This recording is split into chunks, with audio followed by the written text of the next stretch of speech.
What's up, y'all? It's Tyler here with the Tap In Podcast, and who am I here with today? Julie Morse. When is your birthday, Ms. Morse? March 2nd. What city are you from? I grew up in Farmington. I've lived in Waterford for about 30 years now. What is your occupation? I teach high school chemistry and biology and art at ATAP. Hello, Ms. Morse. This is Khalif with the Tap In Podcast. My first question of the day will be, how do you think your journey as a student compares to the experiences of your current students? How does my journey as a student? I was pretty wild as a child, so I get the energy that my students have, especially looking around ATAP and seeing like how wild the freshmen and sophomores are. I was the same as a student, and I also did it very poorly in my classes and as a freshman and a sophomore. And then I turned the corner like I see my 11th and 12th graders doing, and I became very serious about my education because I wanted to go to school. Unfortunately, even though I got like really high grades, like 3.9 GPA, because I did so poorly the first 2 years, I couldn't get into the colleges that I wanted at that time. So I'm really hoping our kids can learn from our mistakes. Okay.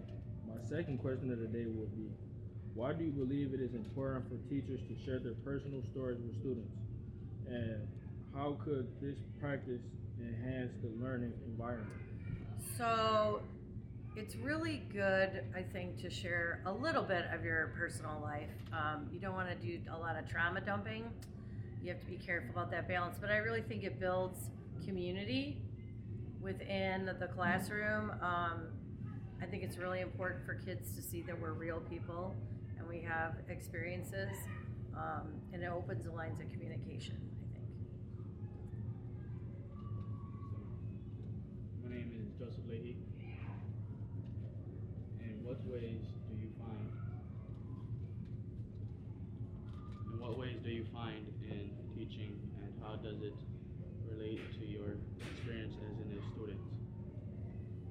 Okay, say that again. How does teaching relate as how I was as a student? Yeah. So, I was always super into science. I always highly excelled in science, but I didn't do that great in my math courses, and I always needed help. And so when I teach formulas and mathematical things in my classes now, I feel like, excuse me, I'm really good at breaking it down and presenting the concepts in different ways so that all the students can understand. Ms. Moore's second question is, what did you find most challenging on your path to becoming a teacher? The most challenging really was that I had to wait to get into these required classes. The higher you go, they start like 100, 200, 300, 400 level classes. And I would try and register for these specific classes so I could get finished with my degree and graduate. So that was a big challenge. Having to pay my own way through college, working 3 jobs, was very challenging. Very challenging. How you doing, Ms. Morris? I'm well, thank you. My name is Amir, and today I'm going to ask you, how does your life outside of school influence your teaching practices and your interactions with your students? How does my interactions out of school? So I have several side hustles. I'm always looking for that next side job. So I have a writing blog. I do catering on the side. I do have my own candy and pickle business, picklechick.com. And so a lot of times the kids will follow me online, or I'm trying out recipes for things for clients. So I'll bring those samples in, or someone will be like, do you have extra of that recipe? Bring that in.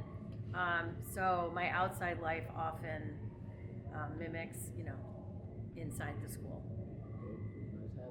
Thank you. Thank you.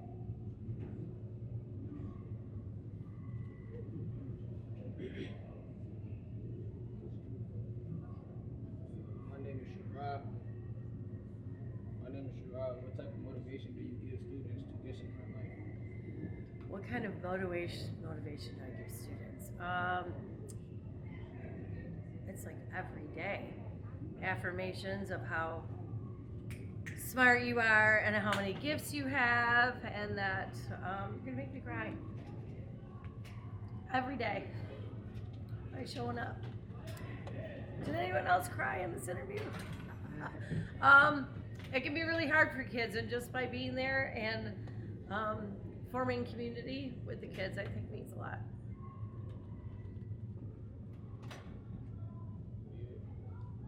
Ooh, that got me. What type of legacy would you like leave for the students that's coming up? That my class was fun and that they learned a lot, and I've been teaching here a long time, and not even here, just here in general. I've been teaching over 20 years, and I still have kids that contact me today. They're in their late 20s, and they have their own kids now, and they still reach out to me. I've had kids that are probably 23 that graduated from here, and we're still in contact. I just had someone contact me last week and check in with me. So to become friends as an adult after I've had them as a student, I think is really cool. Thank you, Let me Ms. get my Morse. stuff together here. You got some emotional. Look at little stand there with the emotional.